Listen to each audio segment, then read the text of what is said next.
You look at this person and realize this is what a narcissist's old age looks like. On the outside, it's just an older man or woman, gray hair, wrinkles, age in their posture. But living next to them still feels heavy, and in many ways, even worse than before. Just the thought can be terrifying. What if they grow old next to me? What then? That fear is very real because old age for a narcissist is a separate, very dark season of their life, and everyone around them pays the price. Old age is one of their deepest inner nightmares. Right next to it sit the fear of being alone and the fear of being abandoned and unwanted. Where a psychologically healthy person slowly makes peace with aging, learns to live in it, to care for themselves, to enjoy grandkids, quiet, and simple pleasures. A narcissist experiences aging as a catastrophe. For them, getting older isn't just about numbers on a piece of paper. For them, it means losing physical attractiveness, losing the ability to hold power over others, losing financial strength and status, losing the feeling of being the center of the universe. If it's a somatic narcissist, they cling to their body and looks. If it's a cerebral narcissist, they cling to their intellect, business sharpness, their brilliance, which naturally becomes harder to maintain with age. But whatever the type, one thing stays the same. As they get older, their narcissistic traits don't soften, they sharpen. They don't mellow out, don't suddenly become wiser or kinder. They become the same person, just more rigid, more extreme, and less able to control it. Their appearance, an aging body, but eternal youth in their own head. A narcissist can hardly tolerate age-related changes. Wrinkles, gray hair, sagging skin, extra weight. These don't bring bittersweet acceptance. They trigger panic and rage. They refuse to accept that they're aging. In their internal world, old age is something that happens to other people, not to them. So they dye thinning gray hair, hide bald spots, do Botox, fillers, cosmetic procedures, throw money and time at trying to look younger, take endless supplements, go to massages, yoga, wellness programs, choose clothes not that fit their age, but like young people wear. Sometimes it looks pretty ridiculous and sad at the same time. A woman in her 60s shows up in a mini skirt and teenage-style outfit with heavy makeup, truly convinced she's a stunning heartbreaker and that everyone is still falling at her feet. A male narcissist dresses in loud, flashy, age-inappropriate clothes and accessories, looking like a walking caricature. The circus left, but the clowns stayed. When they look in the mirror, they don't see what's actually there. Instead of gray hair, a belly, and wrinkles, their mind still projects Apollo or Venus back at them. They don't want to see time's effect. They push it away. Old age feels like some alternate reality that has nothing to do with them. The most unbearable part for them is realizing they're no longer attractive to the opposite sex. That hits at the core of their identity.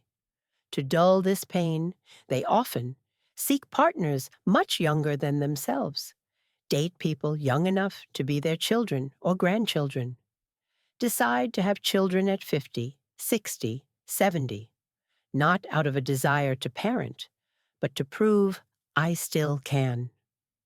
Real responsibility for these kids is not the point. The kids serve as living proof. Look, I'm still virile, still desirable, still important. They can marry or remarry in old age easily, but actually, maintaining a relationship remains just as hard as before. The patterns never went away. If his sexual function declines, he won't look at hormones, health, or age. He will look at you. You become not sexy enough, don't know how to turn him on, don't inspire him. His own age-related limits are denied and dumped onto you. At the same time, he loves to highlight your age. You're old, even if you're 30 and he's 55.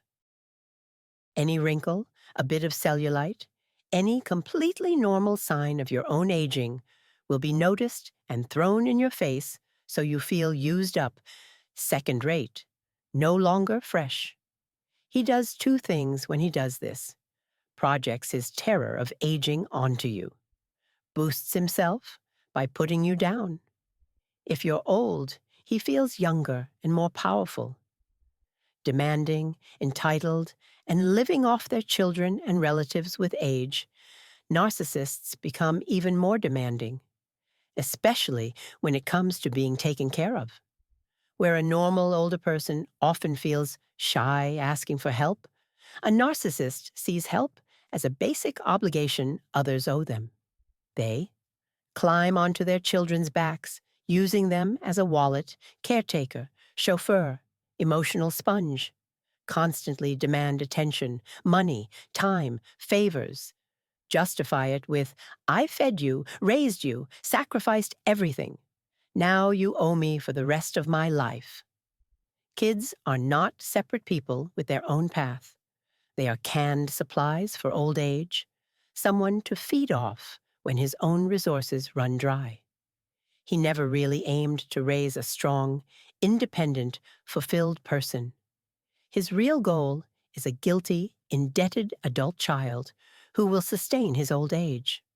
With time, he becomes increasingly picky and impossible to please. If earlier nothing was ever right, in old age it turns into something nearly unbearable. It becomes impossible to make him happy. The food is never good enough. The help is never enough. The timing is always wrong. The amount is always too little or too late. Everything you do is not like it should be. No empathy, and hurting you becomes a habit. Truthfully, he never really felt other people's pain. Compassion, empathy, the ability to truly resonate with another person's feelings were always weak or missing. With age, what little there might have been goes even more numb. He can say deeply, cutting things with total calm, watch you cry as if it's nothing or even an annoyance, see your exhaustion, illness, or crisis, and feel absolutely no real concern. Earlier in life, when he hurt you, he at least got some excitement out of it, boosting his ego by seeing how much power he had over your emotions. In old age, cruel behavior turns into muscle memory.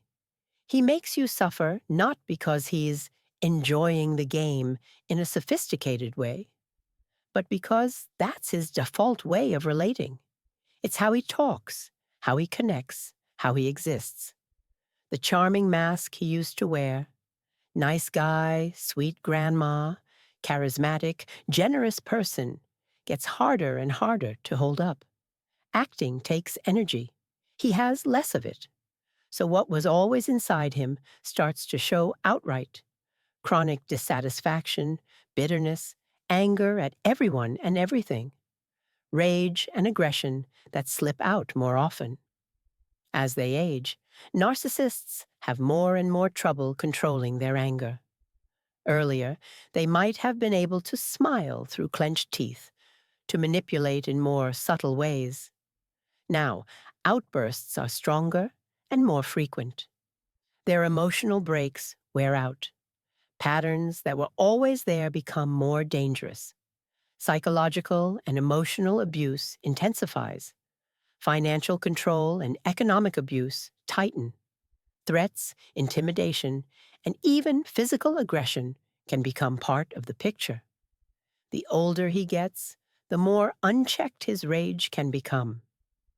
Lifelong feelings of being wronged by the world, frustrated entitlement, and a sense of unfulfilled greatness explode outward. and the people closest to him are the ones who get hit.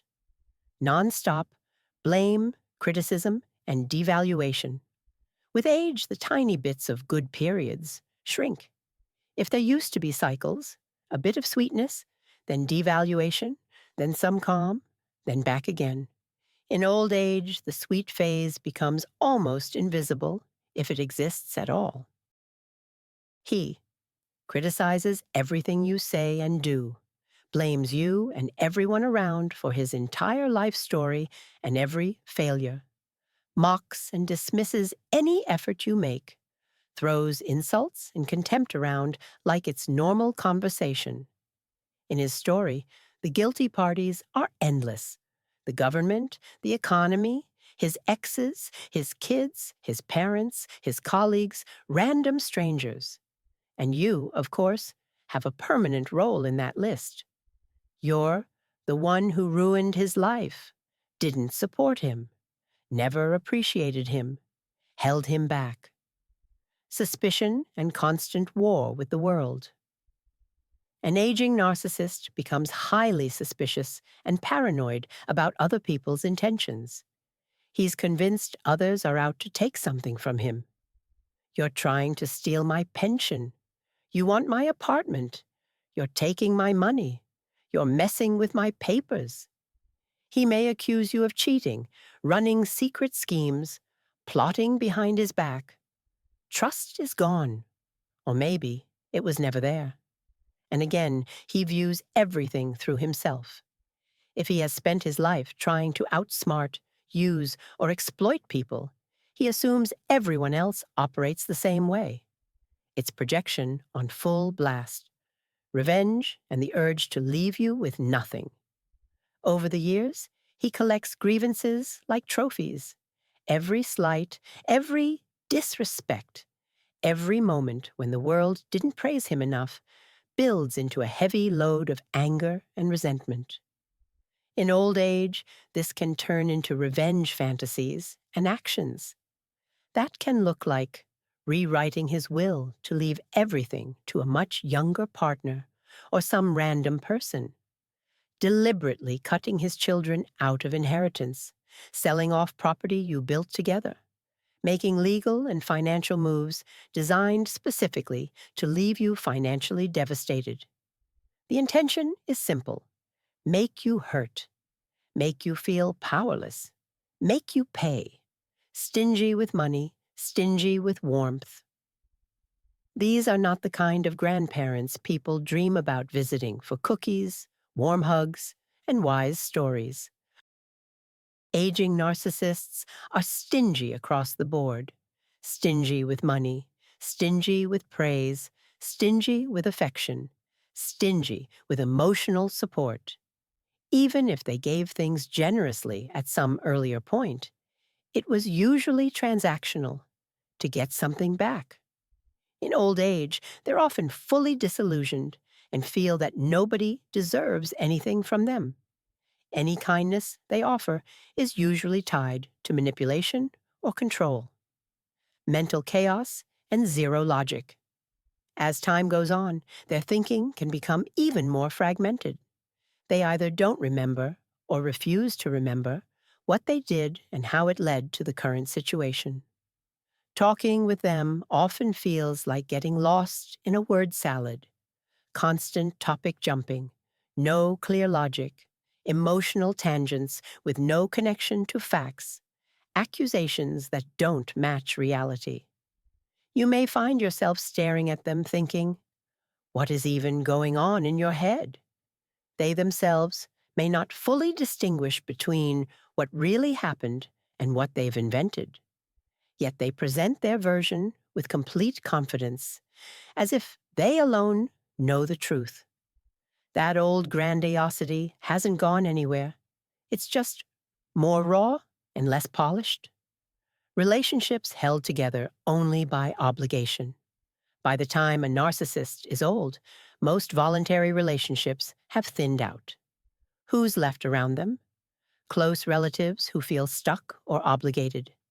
Adult children who carry heavy guilt and duty. neighbors or coworkers who simply have no way to escape daily contact. Their inner circle is no longer about love or genuine connection. It's built on obligation, fear, social pressure, financial ties, lack of alternatives.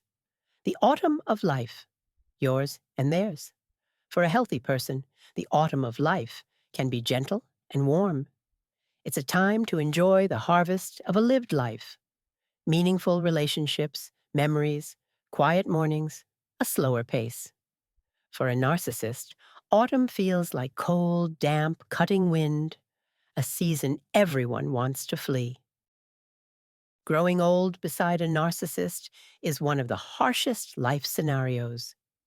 Instead of quiet joy and gratitude for the years lived, you get daily negativity, constant complaining and nitpicking, drama and emotional exhaustion, a heavy, stale atmosphere that smothers your spirit. Leaving, forgiving from a distance, and letting go can be the healthiest decision you ever make. If this person is not your family member, running early and fast is often the most loving thing you can do for yourself. If it is a close relative and you're an empath with conscience and a strong moral core, it can feel almost impossible to say, I cut you off completely. That's part of what makes you fundamentally different from them. You can feel, care, and have compassion. In that case, the healthiest option is often to minimize emotional entanglement. You can arrange practical care, medical help, or a caregiver. Help financially within clear boundaries. But protect your psyche and not hand your inner world to them. You have the right to choose yourself. You have the right to build your own autumn of life. Warm, soft, beautiful, and calm. Far away from narcissistic chaos. That's not selfish. That's self-preservation and self-respect. For you and for those who love you and need you alive and whole.